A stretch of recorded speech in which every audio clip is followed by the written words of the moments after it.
What's up mga kaibigan? Kamusta? Muli akong nagbabalik, dahil may ibabahagi ako sa inyo ngayon na isang adventure, thriller movie na pinamagatang Nerve. Nagbukas ang pelikula nang makatanggap ng email si Venus Del Monaco, isang estudyante sa high school mula sa Staten Island. Ito ay isang mensahe mula sa California Institute of Arts, na nagpapaalala sa kanya na ang deadline ng admission ay 2 araw na lang. Palaging gustong sumali ni Venus sa isang art school para ituloy ang kanyang hilig sa photography. At kamakailan lamang ay tinanggap siya sa CalArt, ang isang pinakaprestihiyoso sa bansa. Gusto na rin niyang umalis sa kanyang bayan at tingnan ang mundo sa kabila nito. Ngunit simula nang mamatay ang kanyang kapatid na si Mike 1 taon na ang nakalipas, nagbago ang kanyang mga prioridad. Sa halip na masayang tanggapin ang imbitasyon, nagsimula si Venus na magsulat ng email ng tugon, na nagsasabi na kailangan niyang tanggihan ang alok. Siya ay tumalikod sa imbitasyon dahil takot na takot siyang sabihin sa nanay niya na gusto niyang umalis sa Staten Island. Ngunit bago niya maipadala ang email, nakatanggap si Venus ng abiso sa Facebook mula kay JP Guerrero, ang school heartthrob, at isang sumisikat na football star. Natag niya siya sa isang larawan, na may caption na humihiling sa lahat na dumalo sa isang practice game sa hapong iyon. Tulad niya nang i-click ang like button, tinawagan siya ng kaibigan niyang si Sydney. Tinutuya si Venus tungkol sa secret crush niya kay JP na ikinamula niya. Tinanong ni Sydney kung nasabi na niya sa kanyang ina ang tungkol sa imbitasyon mula sa CalArts, kung saan sinagot ni Venus na hindi niya ginawa. Sa kalagitnaan ng kanilang pag-uusap, excited na ibinalita ni Sydney na magsisimula na ang Nerve. Kapag tinanong siya ni Venus kung ano iyon, nagpapadala siya ng link na direktang humahantong sa isang video. Lumilitaw ito na ang Nerve ay isang 24 pinarami ng 7 live streaming na laro kung saan maaaring lumahok ang sinuman sa pamamagitan ng paggawa ng kabaliwan at nangangahas. Maaaring sumali ang mga tao sa Nerve bilang tagamasid, isang taong nagbabayad para manood, o bilang isang manlalaro, na naglalaro upang manalo ng premyong salapi pagkatapos ng bawat hamon. Inudyok ni Sydney sa kaibigan upang mag-sign up para sa laro bilang isang tagamasid, ngunit ang huli ay tila hindi interesado dito. Sa almusal, may pag-uusap si Venus tungkol sa kanyang mga plano sa kanyang ina, si Anne. Napag-alaman na gusto ni Anne na tumanggap siya ng scholarship mula sa isang lokal na kolehiyo at manatili kasama niya sa Staten Island. Biro niya na dahil sa kanilang kalagayan sa pananalapi, ang tanging college dorm na kayang bayaran ni Venus ay ang kanilang sariling tahanan. Nakikita ito ni Venus bilang isang pagkakataon at maingat na nagmumungkahi na alista nila ang silid ni Mike sa Airbnb para sa ilang karagdagang pera. Gayunpaman, ganap na tinanggihan ni Anne ang ideya, dahil ayaw niyang ibenta ang mga alaala ng kanyang anak. Mamaya sa practice game, kumukuha ng litrato si Venus ng mga miyembro ng football team, kasama si JP, para sa magazine ng paaralan. Samantala, si Sydney, na isang cheerleader, ay nakikipag-usap sa watchers tungkol sa kanyang Nerve account. Hinihiling niya sa kanila na suportahan siya, bago bumalik sa iba pang mga cheerleader. Pagkaraan ng ilang sandali, magsisimula na ang dance routine at lahat ay mahusay na gumanap ng kanilang bahagi. Pero sa gitna nito ay biglang tumalikod si Sydney at itinaas ang kanyang palda. Pinapasok nito ang karamihan sa isang estado ng siklab ng galit, habang napagtanto ni Venus na ginawa ng kanyang kaibigan ang pagkabansot bilang isang bahagi ng Nerve Dares. Ang eksena pagkatapos ay pinutol sa isang serye ng mga clip na nagpapakita ng ilang mga kabataan sa buong New York na nakikilahok sa Nerve. Masaya si Sydney na patuloy siyang kumikita sa laro habang may 12-dosenang mga tagamasid. Pagkaraan ng tanghalian, kinastigo ni Venus ang kanyang kaibigan, ibinunyag na siya ay pansamantalang nasuspinde dahil sa pagkabansot. Hinihiling niya sa kanya na mag-focus sa kanyang pag-aaral at iba pang mahahalagang bagay sa buhay. Gayunpaman, gumanti si Sydney, sinabing hindi naiintindihan ni Venus ang adrenaline rush ng laro dahil siya ang uri ng tao na gustong manatili sa kanyang comfort zone. Galit na galit sa komentong ito, umuwi si Venus at nag-sign up upang maging isang manlalaro para sa Nerve. Ang isang robotic pagkatapos ay inilalatag ang boses ng 3 mahahalagang tuntunin ng laro. Ang una ay nagsasaad na ang bawat isa ay dapat i-record ng manlalaro ang kanilang hamon sa kanilang telepono. Ang pangalawang tuntunin ay nagsasabi na ang mga manlalaro ay maaalis dahil sa pagkabigo o pagpiyansa sa mga gawain. Ang panghuling tuntunin ay mahigpit na nagbabala sa mga manlalaro mula sa pag-uulat ng laro sa mga awtoridad na nagsasabi na ang mga snitches ay nakakakuha ng mga tahi. Di nagtagal pagkatapos, tinanggap ni Venus ang kanyang unang dare at hinihiling sa kanya ng laro na makarating sa malapit na kainan. Hiniling niya sa kanyang matalik na kaibigan na si Tommy na samahan siya sa gawain. Si Tommy ay tunay na nagmamalasakit sa kanya at bilang isang namumuong programmer, mayroon siyang seryosong reserbasyon tungkol sa nerbiyos. Pumayag siyang samahan siya ngunit ibinunyag niya na ang ilang mga bata ay di umano ay namatay habang nilalaro yaong laro. Sumagot si Venus na kung ang mga bata ay namatay, ang laro ay isasara na ngayon. Gayunpaman, ipinaliwanag ni Tommy na hindi ito maaaring isara dahil walang isang server para sa laro. Ang bawat taong magla-login sa Nerve ay nagiging isang bagong server, na ginagawang imposibleng i-shutdown.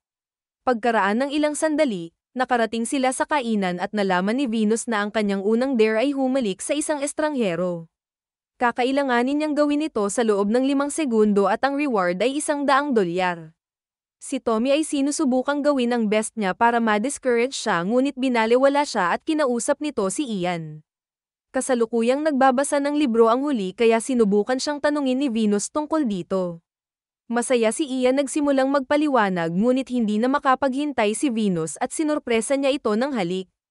Nakuha ni Tommy ang buong bagay sa kanyang telepono at bilang isang resulta, ang kanyang account ay nakakuha ng ilang mga tagamasid.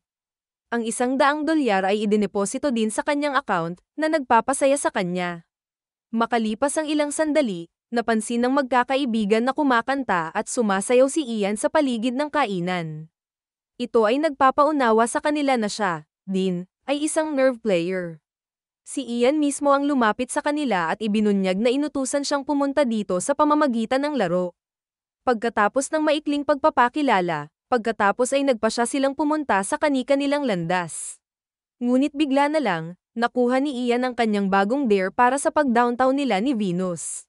Siya ay nag-aalangan noong una ngunit sa huli ay pumayag na siyang samahan siya sa kanyang motor. Ito ay obvious na makalipas ang kanilang steamy kiss, ang Nerve Watchers ay gusto pa din silang makitang magkasama. Pagdating nila sa lungsod, nagpaalam sila sa isa't isa at pumunta sa kani-kanilang landas. Ngunit tulad ng pumasok siya sa isang malapit na luxury fashion store, natanggap ni Venus ang kanyang susunod na dare. Gusto niyang pumasok sa tindahan at subukan ng isang partikular na damit. Gusto ni Venus ang hamon na ito kaya agad niyang tinanggap at pumasok sa loob. Pagkatapos ay nakita niya ang damit, na nagkakahalaga ng $4,000. Habang nauubos ang oras, walang ingat siyang naghubad at isinuot ang mamahaling damit. Pero biglang huminto ang timer sa phone niya, kaya wala siyang clue kung natapos niya ang dare o hindi. Sa sandaling iyon, lumitaw si Ian, ganap na nababagay bilang bahagi ng isang katulad na dare. Lingid sa kanilang kaalaman, ang isa pang manlalaro na nagngangalang Ty ay nasa parehong tindahan din. Siya ay tumanggap ng isang dare mula sa mga watchers upang nakawin ang mga damit na kanilang suot. Nang matapos siya, lumabas si Ty sa tindahan, iniwan ang dalawa na walang damit. Sina Venus at Ian ay nakatanggap ng pinagsamang dare, na hindi nakakagulat na umalis sa tindahan. Nag-iisip sila ng shoplifting saglit ngunit sa huli ay tumanggi si Venus dahil masyadong mahal ang mga damit. Kaya naman, iniipon nila ang kanilang lakas ng loob at tumakas sa tindahan gamit ang kanilang mga damit na panloob. Pagkarating nila sa labas, natapos ang dare at nakatanggap sila ng isang shopping bag bilang premyo. Ito ay nakakagulat na naglalaman ng parehong mamahaling damit na sinubukan nila sa loob ng tindahan. Samantala, nagsisimula ng mag-alala si Tommy sa pagkakasangkot ni Venus sa laro. Kaya, hinihiling niya sa isa sa kanyang mga kaibigan, na isang hacker, na tulungan siyang mang-alap ng higit pang impormasyon tungkol kay Ian. Gumagawa sila ng ilang paghuhukay at kalaunan ay nalaman na si Ian ay isang batikang manlalaro ng laro. Samantala, para sa susunod na dare ni Venus, muli siyang nakapares kay Ian. Pinapasakay sila sa isang motorsiklo sa lungsod sa bilis na 60 miles per hour. Para bang hindi iyon mahirap, kailangan itong gawin ni Ian habang nakapiring. Siguradong tutol si Venus sa nakatutuwang ideyang ito, ngunit kahit papaano ay nagawa niyang baguhin ang isip nito. Habang ang libu-libong tao ay nanunood online, ang duo ay naghahanda para sa dare. Ayon sa mga tuntunin, Nag-paste si Ian ng sticker sa visor ng kanyang helmet na nililimitahan ang kanyang visibility. Pagkatapos ay sinimulan niya ang engine at hiniling kay Venus na bigyan siya ng direksyon upang may navigate niya ang motorsiklo patungo sa linya ng pagtatapos. Magsisimula na ang countdown at umalis ang dalawa sa isang abalang kalsada. Sa una, nataranta si Venus dahil sa matinding trapiko at nagkakagulo sa mga direksyon, muntik nang mabangga ang motorsiklo sa isang taxi. Pero maya-maya, hinailan niya ang sarili niya palapit sa katawan ni Ian at nagsimulang sumandal sa direksyon na gusto niyang puntahan nito. Ito ay nagpapahintulot sa kanila upang madaling mag-navigate sa trapiko at tapusin ang gawain bago ang inilang oras. Sa susunod na eksena, naglakad-lakad sila sa paligid ng lungsod, at tinanong ni Venus kung bakit naglalaro si Ian ng nerve. Siya ay gustong malaman kung para sa pera o para lang sa kilig. Tumugon si Ian sa pamamagitan ng pagbibigay sa kanya ng malabong sagot, na nagsasaad na ginagawa niya ito upang matulungan ang kanyang pamilya mula sa isang mahirap na sitwasyon. Noon lang, nakatanggap si Venus ng tawag mula sa Sydney ngunit piniling hindi ito sagutin. Siya sa halip ay pumasa sa ilang masamang mga komento tungkol sa kanyang kaibigan, nang hindi namamalayan na ilang tagamasid sa malapit ang nagre-record ng duo. Kapag pinapanood ni Sydney ang live feed, galit siya. Lalo siyang nagseselos sa katotohanan na si Venus ay nagiging mas malakas kaysa sa kanya. Kaya naman, nagpasya siyang tanggapin ang isang hamon na maglakas loob kung saan kailangan niyang pumunta mula sa isang gusali patungo sa isa pa gamit lamang ang isang hagdan. Malapit na, ang kanyang galit ay napalitan ng takot, at sa huli ay umaatres siya. Habang nangyayari ang lahat ng ito, ang misteryosong manlalaro na si Tai ay patuloy na tinatapos ang sunod-sunod na hamon at nakakamit ang nangungunang pwesto. Sa ibang lugar, nagpakita sina Venus at Ian sa isang party ng nerve sa mga malalakas na tagay. Nakukuha niya upang malaman na si Sydney ay tinanggal mula sa laro at sinusubukang hanapin siya. Siya kalaunan ay natagpuan siya sa isang silid, nakikipag-usap kay JP, at nagsimulang magtalo ang dalawa. Galit si Sydney na ang kanyang malapit na kaibigan ay nagpasa ng masamang komento sa kanya habang maraming nanunood na mga tao. Habang patuloy siya sa pagraranting, nakatanggap si Venus ng abiso para sa isang bagong dare. Dapat niyang kumpletuhin ang parehong hamon na natanggap ni Sydney kanina, upang pumunta mula sa isang gusali patungo sa isa pa gamit lamang ang hagdan. Pagod na sa pagmamaltrato, tinanggap ni Venus ang dare at nakakagulat na natapos ito, na nagumpog sa kanya sa unang pwesto. Ngunit ang kanyang selebrasyon ay naputol nang dumating si Tommy sa party na may bagong natagpuang impormasyon. Ibinunyag niya na si Ian ay isang batikang nerve player at nang ahas siyang lumikha ng isang hindi pagkakaunawaan sa pagitan nila ni Sydney. Nang marinig ito, si Venus ay nawasak tulad niya na nagsimulang magkagusto sa kanya. At siya ay lumabas sa party, sinundan ni Ian. Galit na tanong niya kung minamanipula niya siya para sa kanyang kapakanan. Pero bago pa siya makasagot, nagpakita si Tai na nakasuot ng mask at kumuha ng video sa kanila. Nang makita ito, hinawakan ni Ian ang kanyang kamay at tumakbo palayo doon. Pagkatapos ay dinala niya siya sa isang elevator, kung saan nagsimula siyang sumigaw na parang baliw. Si Venus ay galit na napilitan siyang maging bahagi ng isang laro na muntik na siyang mapatay. Sa kanyang pagtatanggol, sumagot si Ian na ang buong sitwasyon ay komplikado upang ipaliwanag, ngunit lalo lang siyang nagagalit. Nang magkaroon ng sapat, bumangon siya mula roon at nakahanap ng pulis sa labas. Ipinaalam agad sa kanya ni Venus ang tungkol sa larong nerve at kung ano ang kaakibat nito. Ngunit ang opisyal ay tila walang pakialam at nagtatanong kung may totoong krimen na ginagawa. Sinusubukan niyang ipakita sa kanya ang kanyang mobile phone ngunit naputol ang kanilang pag-uusap nang makatanggap siya ng tawag sa kanyang ina. Pagkatapos ay ipinahayag na bilang isang parusa sa pagsisikap na ipaalam sa pulisya, lahat ng pera mula sa bank account ni Ann ay sinipsip. Nangako si Venus sa kanyang ina na lulutasin niya ang problema at biglang ibinaba. Pagkatapos ay lumayo siya sa pulis para hindi niya ito makilala tungkol sa nerbiyos. Gayunpaman, nang maabot niya ang medyo malayo, biglang sumulpot si Tai at nawalan ng malay. Pagkaraan ay nagising siya sa isang lalagyan na may mga dingding na nagsasabing, "Snitches get stitches." Ang telebisyon pagkatapos ay nagpapakita ng mga misteryosong mensahe na may mga profile sa social media at personal na impormasyon ni Venus. Isang boses, ang pagtugon sa kanya bilang isang bilanggo, ay nagsasabing kontrolado na nila ang kanyang buong buhay.